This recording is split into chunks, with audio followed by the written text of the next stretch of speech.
செய்ய போகிறது எறா 65. அதுக்கு இந்த மாதிரி பெரிய எறாவாக பார்த்து கழுவி மஞ்சள் தூள் போட்டு கழுவி வச்சுக்கோங்க. அதில் முதல்ல தேவையான அளவு உப்பு போட்டுக்குவோம். அதுக்கப்புறம் ஒரு அரை ஸ்பூன் அளவுக்கு மஞ்சள் பொடி,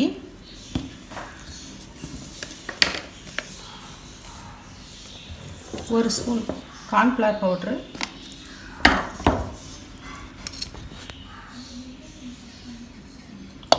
ஒரு ஸ்பூன் காரத்தூள்,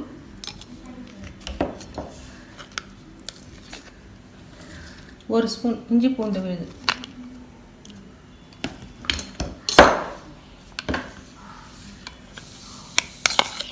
ஒரு 2 ஸ்பூன் தயிர்.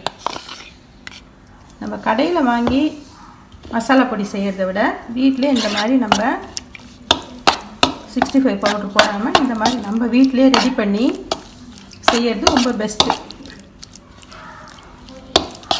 இதனால் இந்த மாதிரி மிக்ஸ் பண்ணி வச்சுக்கின்னு இதை நீங்கள் அரை மணி நேரம் ஃப்ரீசரில் வைக்கணும். ஏன் ஃப்ரீசரில் வைக்கிறோம்னா எண்ணெயில் போடும்போது இந்த சாந்தெல்லாம் கரைஞ்சிடும்.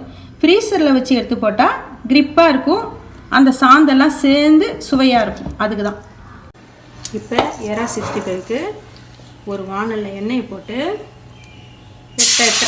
ஒன்று ஒன்றா தனித்தனியாக போடணும். போட்டு கொஞ்சம் பொன்னிறமாக வறுத்து எடுக்கணும். பாருங்கள், எறா 65 ரெடி ஆகிடுச்சு. இதுக்கு மேலே லெமன் புழிஞ்சு விட்டு சாப்பிட்டிங்கன்னா இன்னும் டேஸ்ட்டாக இருக்கும். ரசம் சாதம், சாம்பார் சாதம் இதுக்கெல்லாம் தொட்டுக்குன்னு சாப்பிட்லாம். சுவையாக இருக்கும், குழந்தைங்களும் விரும்பி சாப்பிடுவாங்க. இதில் புரோட்டீன், எறாவில் புரோட்டீன் அதிகமாக இருக்குது. அதனால் எல்லாருமே இதை சாப்பிட்லாம்.